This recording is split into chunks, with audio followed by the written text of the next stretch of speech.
Why millets expensive, please see that affordable.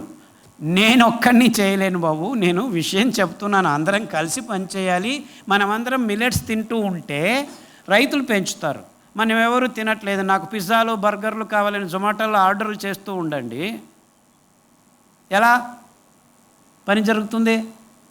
So మన బరడు భూమి, బంజరు భూమి రైతులు పెంచే సిరిధాన్యాలకు కొద్దిగా వెల ఇచ్చి తీసుకుంటూ ఉంటే వాళ్ళు ఎక్కువ పెంచుతారు, అప్పుడు రేటు తగ్గుతుంది. ఇన్ఫ్యాక్ట్ ఇది జరిగింది. నేను మొదట్లో కొత్తగా వచ్చిన తెలుగు రాష్ట్రాలకు కొత్తగా వచ్చిన 4 సంవత్సరాల ముందు అండుకొర్రలు 500 రూపాయలు 600 రూపాయలు ఉండేటివి. అప్పుడు ఎవరు పెంచేవాళ్ళు కాదు. అండుకొర్రలు అంటే ఏమిటి అని అడిగేవాళ్ళు. మెల్లిగా విత్తనాలు ఇచ్చాం, పల్లెలకు వెళ్ళాం, అవిశ్రాంతి ఇంజన్లు ఈ సారు అందరికీ పంచిపెట్టారు విత్తనాలు. ప్రగతి వాళ్ళు కూడా ఎంతోమందికి ఇచ్చారు. రైతులు పండించడం మొదలుపెట్టారు. మెల్లిమెల్లిగా ధర తగ్గి వస్తుంది. ఇప్పుడు అండుకొర్రలు 200 రూపాయలకు దొరుకుతున్నాయి. అఫ్కోర్స్ గవర్నమెంట్ వాళ్ళు సబ్సిడీలు ఇవ్వచ్చు, అదంతా ఇంకా ముందు జరగాల్సిన పనులు. ఇంకా వాళ్ళ దృష్టికి ఈ విషయాలు రాలేదు. మనమందరం కావాలంటే గవర్నమెంట్ దిగొస్తుంది. లేదు నేను పిజ్జాలు బర్గర్లు కావాలంటే వాళ్ళు పిజ్జాలు బర్గర్లు చేసేదానికి రెడీ అవుతారు. అంతేనా? అంతే కదా సార్? సో మనమందరం మారాలి ఫస్ట్. సో మాకు సిరిధాన్యాలు కావాలి, మిల్లెట్స్ రేట్ తగ్గించండి, దానికి సబ్సిడీలు ఇవ్వండి అని మనం గొంతెత్తి అరిస్తే వాళ్ళు దాని గురించి ఆలోచిస్తారు. సో అరవండి, గొంతెత్తి అరవండి మాకు మిల్లెట్స్ కావాలి అని. అప్పుడు అన్నీ జరుగుతూ వస్తాయి, ఇంకేమీ లేదు. Very simple. Instead of Teflon coating and aluminium make available alternative vessels. ఎవరయ్యా బాబు, నువ్వు ఇలా ఆర్డర్లు ఇస్తే సరిపోదు, నువ్వు కలిసి పనిచేయాలి. Try to promote millets in America. నాకేం పని ఉంది అమెరికాకి? వాళ్ళు ఏదో పిలిస్తే పెళ్ళొచ్చాను. మనం ఎందుకు ప్రమోట్ చేయాలి అమెరికాలో? మన దేశంలో మనం చేసుకుంటే చాలు. మనల్ని చూసి వాళ్ళు నేర్చుకోవాలంటే నేర్చుకుంటారు. If you want to grow millets, who will guide? If you want to grow millets, we will certainly guide, no problem.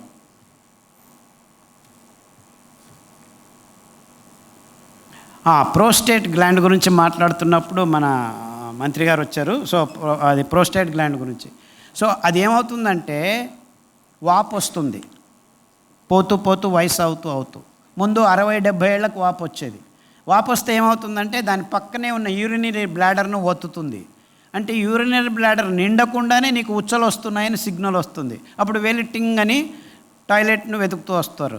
అక్కడికి వెళ్తారు, అక్కడ ఉచ్చలు ఉండవు సరిగ్గా, కాబట్టి ఉచ్చలు రావన్నమాట. కొద్దిగా వస్తాయి, మళ్ళీ వెళ్ళి పడుకుంటే ఆ వాపు అయింది మళ్ళీ ఒత్తుతుంది, అరే మళ్ళీ వెళ్తారు. ఇంకా ఇదంతా అయ్యలేదు పోయలేదు అని బాత్రూమ్ పోవటం రావటం దూరం అవుతుందని చెప్పి బెడ్రూమ్లోనే టాయిలెట్ కట్టుకుంటారు మీరు. ఇంకా ఏమవుతుందంటే ఆ టాయిలెట్ దగ్గరికి వెళ్ళేదానికి కూడాను కంట్రోల్ లేకుండా ఈ నరం ఒత్తిడి వల్ల, ఆ ప్రోస్టేట్ గ్లాండ్ వల్ల మీకు ఉచ్చలు కారటం మొదలు పెడతాయి. ఇన్ఫ్యాక్ట్ అమెరికాలో 118 మంది సంచి పెట్టుకొని క్యాథెటర్ వేసుకొని జీవిస్తున్నారు. ఆ ప్రోస్టేట్ గ్లాండ్కు కొన్ని వైరస్లు, కొన్ని బ్యాక్టీరియాలు ఉండటం వల్లను, కొన్ని భయంకరమైన క్యాన్సర్ రోగాలకు కావాల్సిన కెమికల్స్, ఈ ఫర్టిలైజర్స్, పెస్టిసైడ్స్ వల్ల కూడాను ఇప్పుడు ఏమవుతుందంటే 25-30 సంవత్సరాలకు సాఫ్ట్వేర్ ఇంజనీర్లు కూడాను టాయిలెట్లను 2 గంటలకు వెతుక్కుంటున్నారు. మామూలుగా ఎప్పుడో వయసు 70 ఏళ్ళు 80 ఏళ్ళకి జరగాల్సిన పని ఇప్పుడు తొందరగా జరుగుతుంది. దానికి 2 కారణాలు. ఆ ప్రోస్టేట్ గ్లాండ్ని సరి చేసుకోవాలంటే ఊదలు, దాంట్లో ఉన్న పీచు పదార్థం మీరు అంబలిగా తాగండి, 3-4 నెలల్లోనే తగ్గిపోతూ వస్తుంది. దానికి తోడు ప్రభు గారిని అడిగితే సింపుల్గా గోడకు కాళ్ళు పైన పెట్టి ఒక 15 నిమిషాలు రాత్రి భోజనానికి ముందు జస్ట్ గోడకు కాళ్ళు పైకి పెట్టండి. అప్పుడు ఆ ప్రోస్టేట్ గ్లాండ్ మీద ఆ ఒత్తిడి అవుతుంది, నిదానంగా అది సర్దుకుంటూ వస్తుంది. 6 వారాల్లో మీకు తేడా కనిపిస్తుంది. ఎంతోమంది బాగు చేసుకున్నారు. సరేనా?